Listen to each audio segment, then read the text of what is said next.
Today we're going to discuss about the most valuable feature in Java 8, right? Lambda expression. Yesterday we discussed about one new feature in Java 8. What was that? Java 8 feature. Interfaces with default and static Yeah, yes. And another one? functional interface and Yes. Streams API, which is static. Yeah, functional interface. Yeah, streams we didn't start, just I showed one example. We will discuss in detail what is stream and how we're going to use them. We have a separate session for that. Okay. Yeah. So today we're going to focus more on writing lambda expressions. So let's directly jump into the example, right? We no need to, no need theory for this. So look at this interface. One second.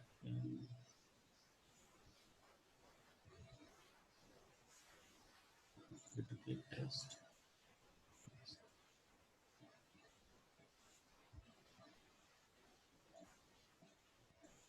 Yeah, look at this interface calculator, right? Let me remove all this functional interface. So this is we knew already, right? This is there since Java born JDK 1.0 onwards. It's a plain interface which has exactly one method, and which does the spare of given value, right? So whether we write or don't write, public abstract is by default, right? Whether we write or don't write, by default, if any method which is ending with a semicolon, that is going to be public and abstract. Okay, so this we knew already. If I wanted to provide implementation for this interface, what is the simplest way, or what is the for example, we are using JDK 1.0, let's assume. So what we do? We will write a class and implement this calculator. Exactly, right? We will write a class and we do provide implementation for the abstract method which is present inside that class. So, okay, so this is the JDK 1.0 way of doing it. Let's go and test whether it is working or not, right? Let me delete all the code inside this test class. Okay, let me call this system.out.println one dot square. And if I pass 10, what is square root of 10? 100. That will be printed. If I pass 9, 81 will be printed. Fine. So this is what is we used to do with the JDK 1.0. But there is another way of doing this, right? I don't need to write a separate class, right? If you write a separate class, you need to maintain this Java file, right? So it is unwanted maintenance problem. So when I know that, okay, I want this implementation in one place, right? Writing a separate class is not good practice. What we do write anonymous inner class, right? So how do you write anonymous inner class? So you directly write new operator for interface itself, no implementation class. You directly write a constructor for interface itself, and you do override the method which is present inside this interface. So let me copy paste from this calculator. Right? This is also nothing new, right? This is also been there since JDK 1.2, I believe. Anonymous inner classes are introduced in JDK 1.2 or 1.4. I don't remember exact version, but from later versions of JDK, right? Not with the JDK 1.0. After there are few releases, they introduced anonymous inner classes. When we know I need this implementation in a particular place, right? Across my like across all my projects, I need this in a particular place, then I do write this implementation, right? So I do write this anonymous inner class implementation. So how do you write anonymous inner class implementation? So first thing is you do write a new operator and a constructor for interface itself, and you do override the method, right? So whatever the snippet I have selected, this is equivalent to a class. This is equivalent to a class, right? So this class doesn't have any name. This class doesn't have any name. So that's why we call this as an anonymous inner class, right? An anonymous inner class.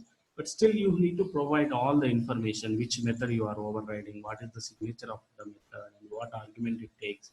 But business logic, of course, you have to write, right? Business like logic, whatever the line number 11, that is a completely business logic, right? So if it is a thread, then you have to write business logic for that thread, right? Run method, right? If you do override runnable, so then you have to provide business logic for your thread, something like that you have to do. So this is also not something new with JDK 1.8. This is also we are doing since a couple of years, right? So if I run this code, still I will get the same output. Still I will get the same output. If I pass 9, I will get 81. If I pass 10, I will get 100, right?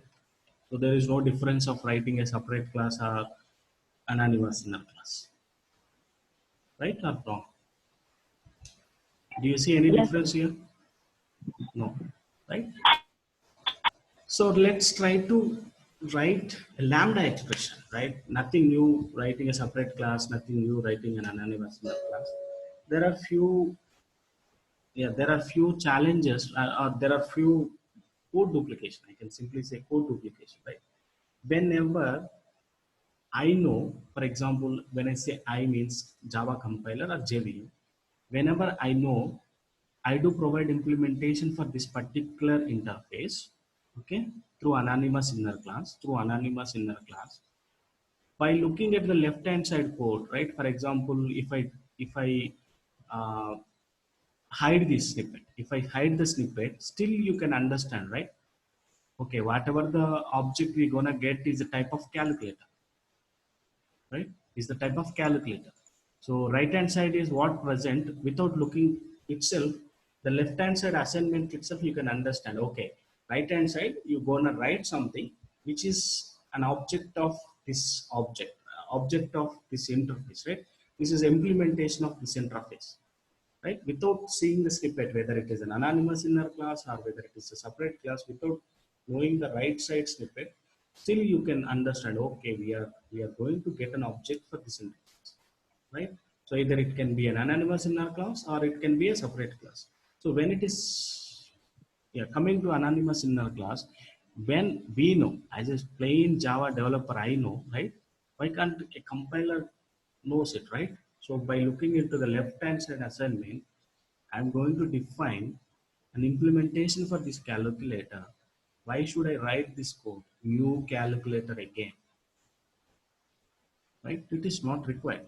So when I know that, okay, I'm providing implementation for calculator, then specifying that interface name is completely optional. Okay. Yes. And how many methods are present inside calculator? Only one method. Only one, right? And what is the scope of that method? What is the access modifiers are there for that method? Public and abstract. Abstract. Whether you wrote it or you don't write it, it doesn't matter because compiler will automatically add. So when you know the scope of the method is public, we should increase the scope. We cannot decrease, right? The public method cannot be overridden as a default method or protected method. Public method has to be override as a public method. It is the thumb rule, right? So when we knew that, why should you say public? Right? When you know, okay, this is a public method, right? When you know this public method, the scope is by default public, then why should it type public by characters? It's a waste of time, right? Yes. And how many methods are there in my calculator? Only one method. And the method return type is integer. So just keeping the mouse on this calculator itself, right? By just looking into this calculator itself, I can say my square method will always return an integer type, right? So my calculator method has only one method, which is square, and we will always get a return type value, integer value, right? 0, 10, some minus value or positive value, but still finally we will get an integer. We don't get a boolean or we don't get a string. So when I know my method is going to return in integer type, I don't need to specify that. Okay, I don't need to specify that. Okay, so this is the shortest form. Okay, this is what is the shortest form of the lambda expression, but you need to add one special character extra, that is this arrow. Okay, that is this arrow. So what this arrow will do, you know, what this arrow will do, this arrow will separate. This arrow will separate your lambda expression declaration and implementation. So lambda expression, parameters and implementation. And whenever you are writing a lambda expression, specifying the method name is completely not required, right? Whenever you are writing a lambda expression, the method name becomes dummy. The method name becomes dummy. So this is what is a lambda expression, right? It is a simplified version of anonymous inner class, and we are just using the compiler inheritance. Compiler can understand, okay, this guy is writing an implementation for calculator, okay, and this calculator has exactly one method, this calculator has exactly one method. And when compiler can understand that, so we no need to specify all those details. Okay, so I'll just, So what if interface has two methods? I mean, two we will method we signatures. will discuss, we will make the things complicated. Yeah, we will go. Okay, I'm just talking about a method which has exact one method, method, but we will also discuss if a interface has two methods, right? If the method takes more than one parameters, we will discuss all those things. We'll go step by step.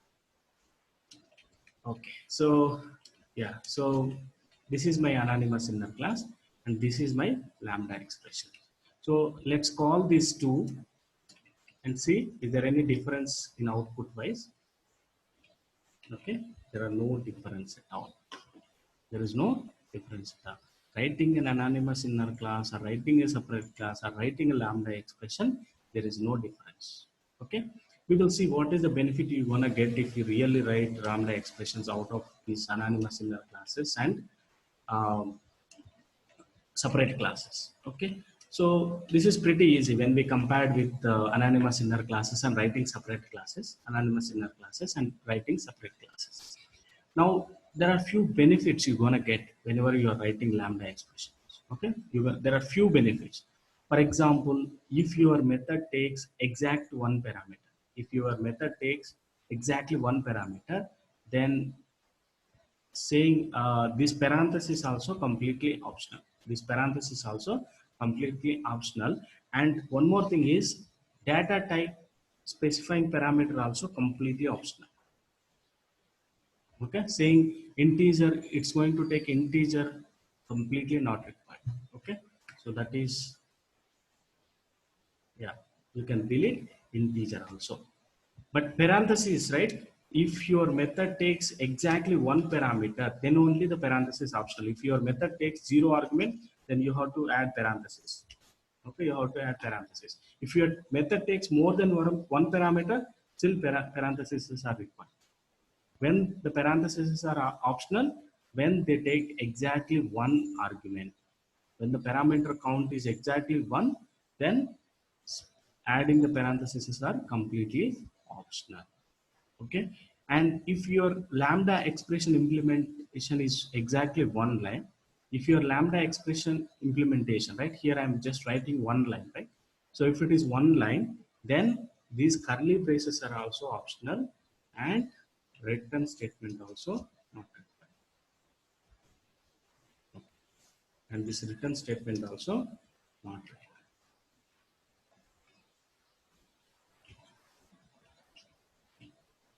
So around like 4 or 5 lines got converted into a single line and simple line, right? So when your method takes exactly one parameter, then parentheses are completely optional. And if your lambda expression implementation is exactly one line, then curly braces and return type also, return keyword also completely optional. Rerun the code and see whether we will get the same output, right? Whether I use cal1 or cal2, still the output is still same. But if your method takes more than one parameter, then parentheses are completely required. Okay, they are mandatory.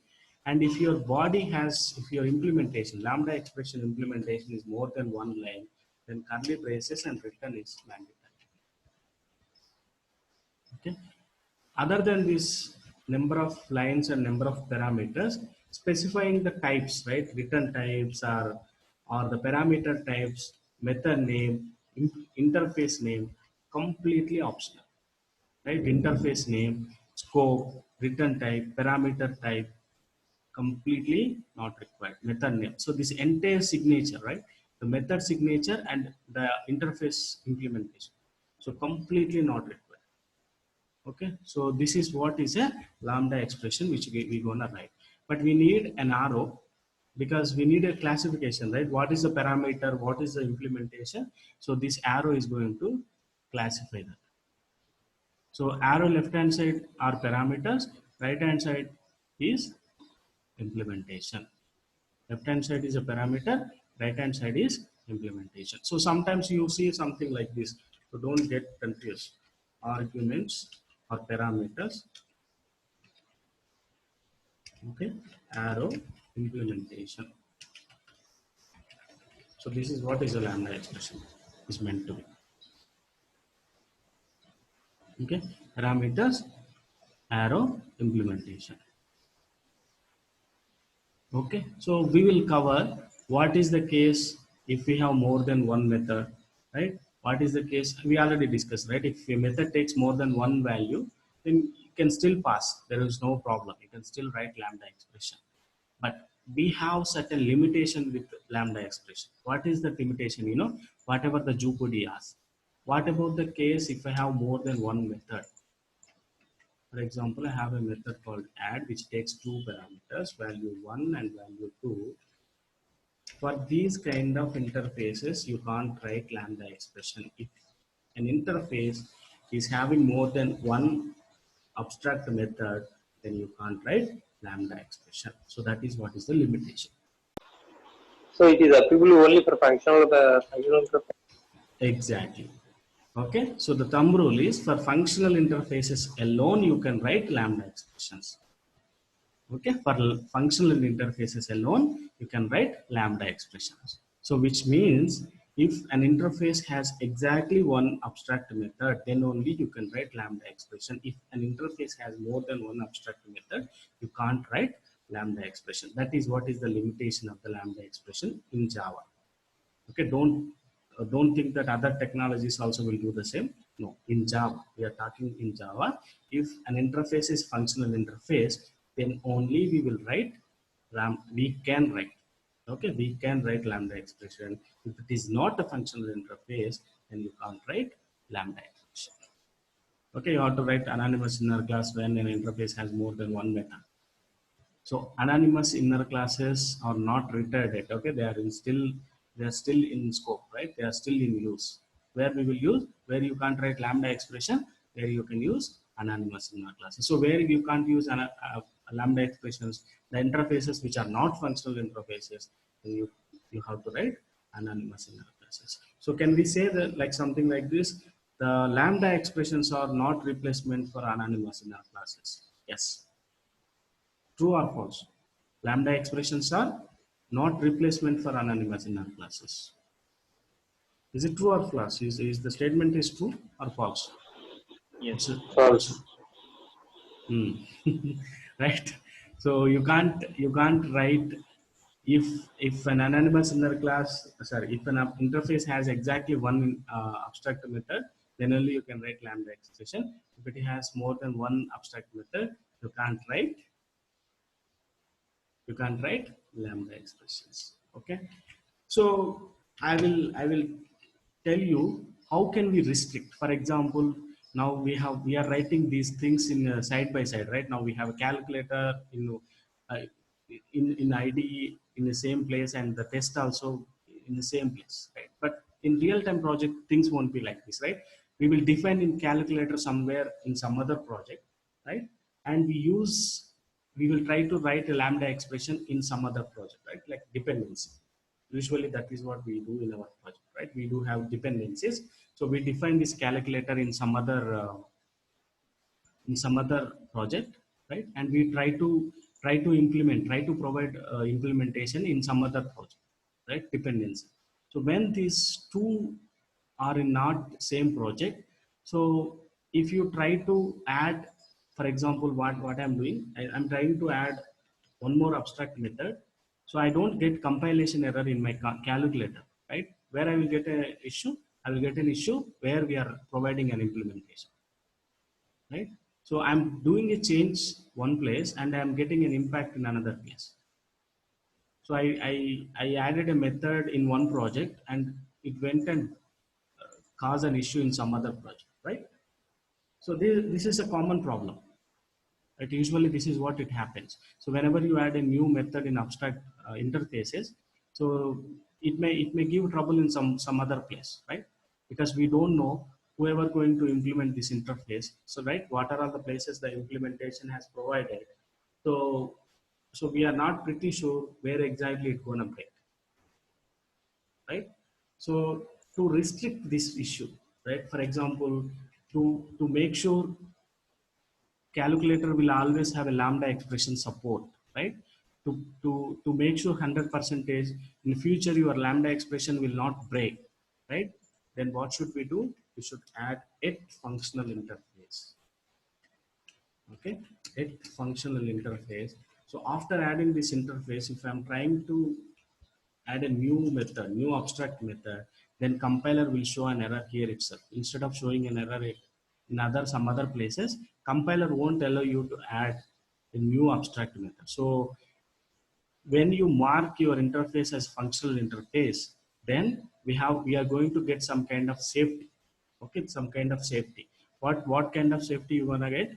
Your interface will always have only one abstract method. If somebody is trying to add one more abstract method, then compiler won't allow them to do that. Compiler won't allow them to do that. Okay, either you have to delete this functional interface, or you not add the abstract method. Okay, so until you do any one of these, your code, your interface will not be uptime. So by using it functional interface, we can provide safety to our lambda expressions. Okay, by using it functional interface, we can provide safety to our lambda expression. So today I introduced the calculator interface to the world, and I said write lambda expression. Tomorrow if I gonna add one more method, then all those implementations will fail, right? So whenever you define any functional interface, right, and you're gonna write a lambda expression, it is highly recommended to add a functional interface on top of your interface. If you want to write lambda expression, if you don't add a functional interface, still you can write the lambda expression, but there might be some problems in the future. There might be some problems in the future. Okay, so it is a very good programming practice. If you try to do write lambda expressions for interfaces, mark them as functional interface, add functional interface. Even though it is completely optional, but it is a good programming practice to do, add this interface, sorry, annotation. Okay, so three things we learned, right? One is lambda expression. First one is anonymous inner class, and the next one is lambda expression. Rules to write the lambda expression. Benefits we not yet discussed. We will discuss what exactly benefit we're going to get. Okay, and second one is the limitation, and the third one is get functional interface. All these, I mean, anonymous inner class is not the Java 8 feature, but lambda expression and et functional interface, these are new features of JDK 1.8. These are the new features of JDK 1.8. Any questions before we're gonna discuss why should we write lambda expressions rather than writing anonymous inner classes? What exactly benefit we're gonna get, we will discuss. But any questions with respect to functional interface and lambda expressions?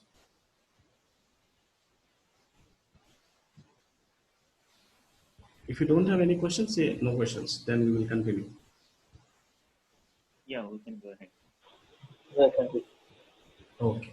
So now it's time to see what exactly is the benefit we're gonna get as a developer and in a project performance point of view. Okay. If you write lambda expressions, actually in real time we don't do like this, right? We do something like this, right? We do something like this. Can I convert these two lines into one line?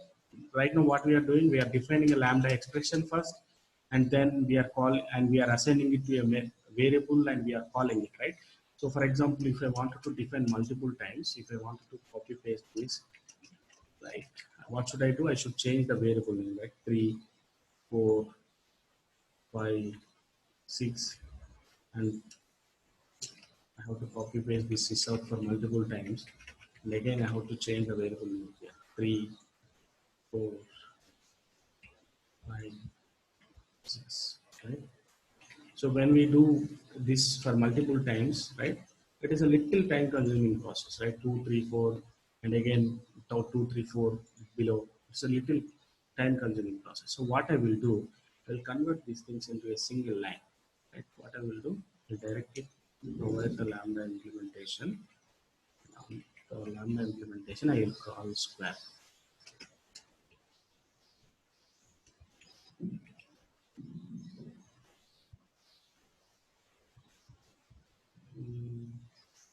The target type of this expression must be functional interface.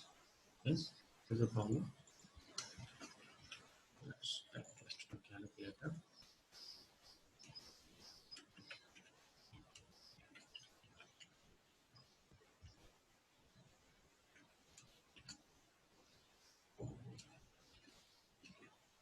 Okay, so I just did a single line statement. The benefit what I gonna get, I don't call this for multiple times. So I copy paste this for multiple times, right? So we can get the things little faster. So instead of doing it in the multiple lines, I'm just doing it in a single line, right? So I'm writing an implementation as a lambda expression, and I'm converting this into I'm just converting this into just typecasting it to a calculator and calling the square method on the calculator, right? So this is equivalent to writing the two lines. So can we proceed like this? Because whenever we want to do multiple times, right, copy paste. So this is pretty fast. So I can say define multiple variables here, right? 6 square root 36, 10, 100, 525, 864, right? So if I run this code, still I will get the same output, like defining multiple, assigning it to multiple variables and calling. So there is no difference. Okay. So little easiest way and fast way of doing this. Okay.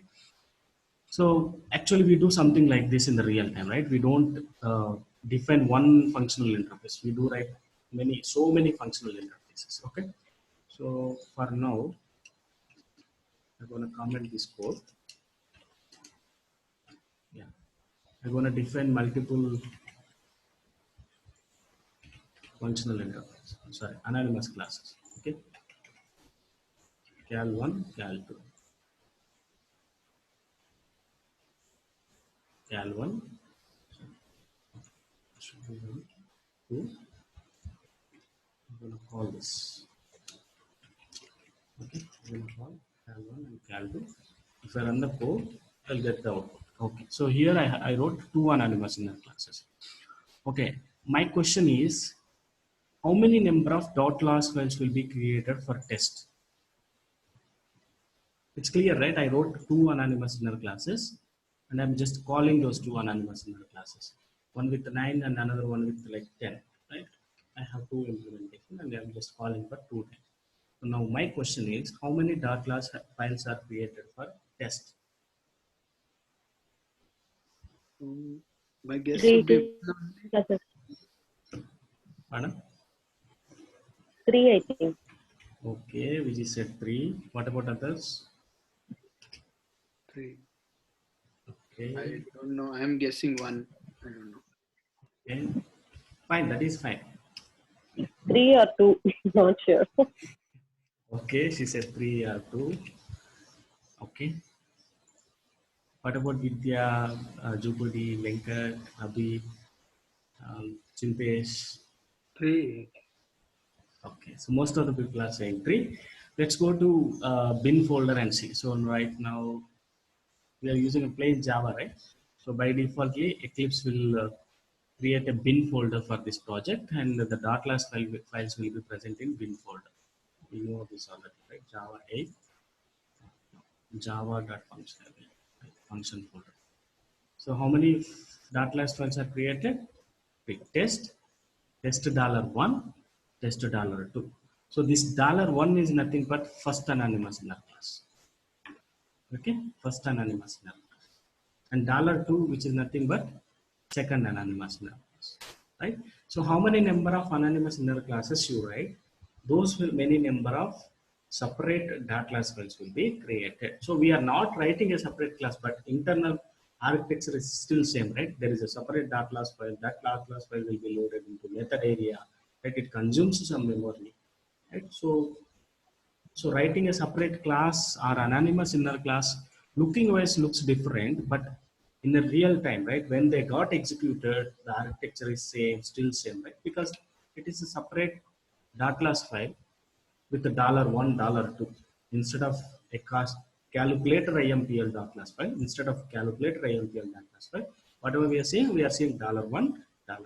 So how many number of anonymous inner classes you write? Those many number of dot class files will be created. So that is clear. That is nothing new with Java 8. That is a legacy concept, right? So let's comment this calculator anonymous inner class section and focus on the lambda expressions which we write.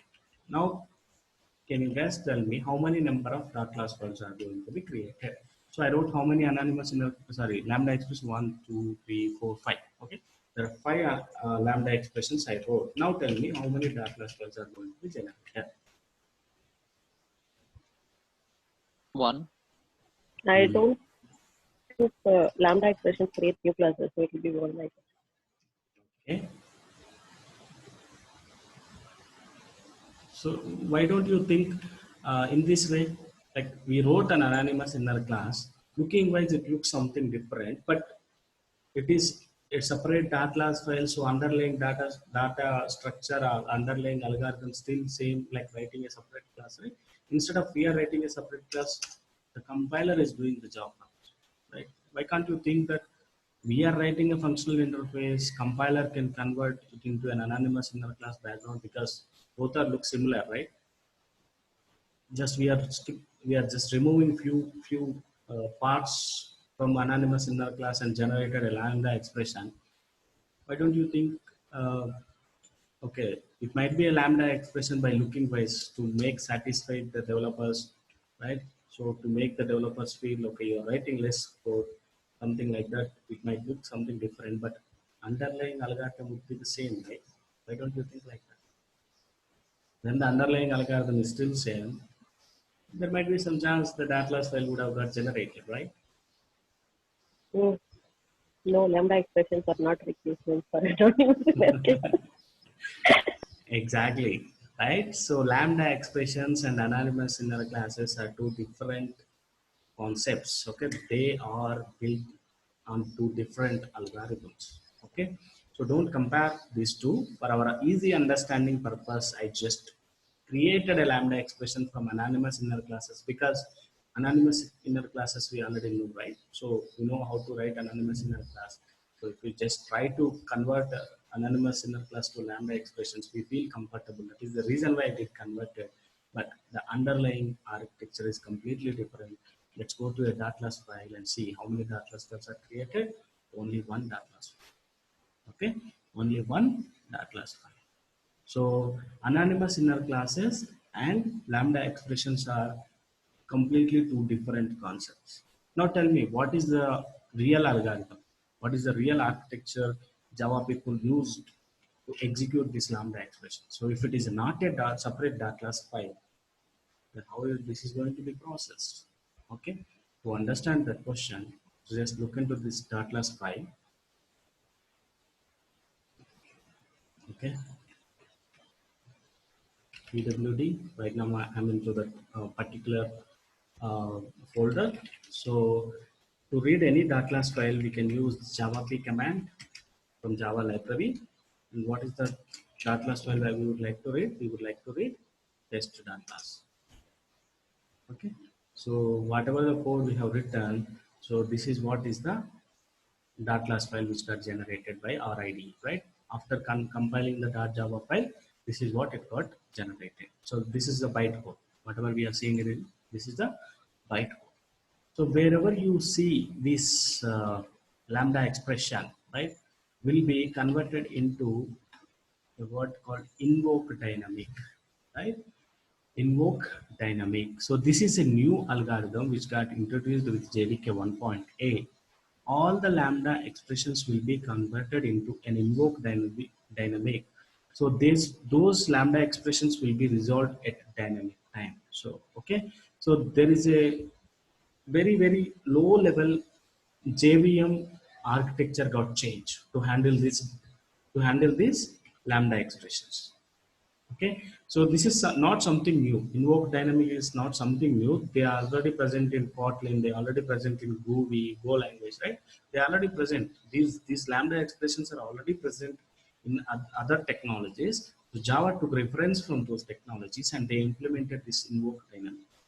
So for easy understand purpose, what we can assume, like, a lambda expression which is nothing but another method inside your class, right? What you can consider, this is another method inside your class which gonna return an implementation of calculator. So how the underlying architecture is going to be implemented, that is going to be a separate algorithm called invoke dynamic. So you have to read more about invoke dynamic. Okay, so all the lambda expressions will be converted. So where you see a lambda expression, that is an invoke dynamic, right? Every lambda expression will be converted into an invoke dynamic. So how many invoke dynamics are there? 1, 2, 3, 4, 5, right? So we wrote 5 lambda expression. That's why we are saying 5 invoke dynamics. Okay, so when you get some time, read about this algorithm. But for now, for easy understanding purpose, what we can assume. So for each lambda expression, it's a kind of like an instance method in your class. What you can think, it's going to be another method. It's going to be another method which is going to return the implementation of that particular type. So I said a generic thing, right? What is a particular type? Here is my type is calculator, right? Tomorrow we may write runnable, right? The type can be runnable, and maybe in your project that can be a different type, right? So the type is going to be a dynamic thing. So it's going to provide implementation for that particular type. Okay, but the level of changes are completely different. They are not compiler level changes. They are at JVM level changes, right? So how these lambda expressions are going to be handled? So that level, right? JVM level bytecode encryption changes are happening. Okay, so that is the reason why Java 8 is completely different. In Java 8, most of the times people used to change compiler, right? Not the JVM actually, but with the Java 8, they completely enhanced the JVM itself to handle this lambda expression. Okay. With respect to Java 8, performance wise, you don't get any benefit much, right? Performance wise, we don't see much benefit if you replace your anonymous inner classes with lambda expression. But with respect to Java 11, you see a lot of performance difference.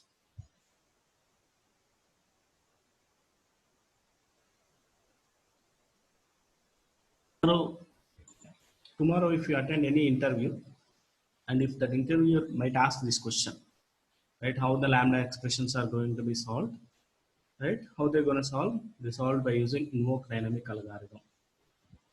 Okay, and the JVM level, right? That much JVM level bytecode changes are happened, right? So JVM is going to handle these lambda expressions separately. Okay, so this is all about lambda expressions. Now I'm not using in a real-time manner, just for make you understand. I'm showing a simple interface with one method and writing a lambda expression. Is it clear, guys? Okay. Okay. Any questions, guys? Abhi, Vidya, Vijay, Venkat, Jupudi, Chintesh. Any questions? No. Okay. So we are. Actually, I have a small question then. Hmm. So with the lambda expressions in Java 11, we are gaining some performance advantage, right? Now with the Java 8, right? With respect to Java 8, you don't get the performance benefit. So when you use Java 11, right, you see the difference. So Java 8, not performance wise, it is not up to the mark, right? You don't get real, you don't get any uh, a noticeable performance difference. So, but in the future, right? Maybe in the future, maybe end of this year, all the companies may upgrade it to Java 11, right? Because that is the most stabilized version which got released from Java. So Oracle recommending companies to upgrade their JVMs to Java 11. Even certifications, certification itself, Oracle is recommending to do it Java 11. So you don't need to use Java 11 features, Java 10, Java 9, Java 11 features, but runtime you can use Java 11 JDK with Java 8 code itself. So then you can see a noticeable performance. Okay. Yeah, thank you. Yeah. So this is all about Lambda expressions, right? So there are few limitations we have. What is the limitations? Only for functional interfaces we can write, okay? And we can easily write a Lambda expression by, you feel little complicated because we are seeing this for first time, right? We feel comfortable writing anonymous interfaces because that is what we are doing for since couple of years. You may feel some kind of easy of doing this, but we don't get. This is actually complicated. Complicated. This is easy. Okay. So we will do the same task whatever you did yesterday by using Lambda expressions. For example, I don't complete the task in one go. I will complete the streams first, then we will jump into the Lambda, the example whatever we assigned yesterday, right? Whatever the example I assigned yesterday, I'll try to complete the task using Lambda expression with the help of strings. Okay, but for now what I will do, I will try to print, okay, I will try to print a list of numbers in the console. Okay, list of numbers in the console using Java. Okay, I will create another class, it will be better. Okay, yeah, class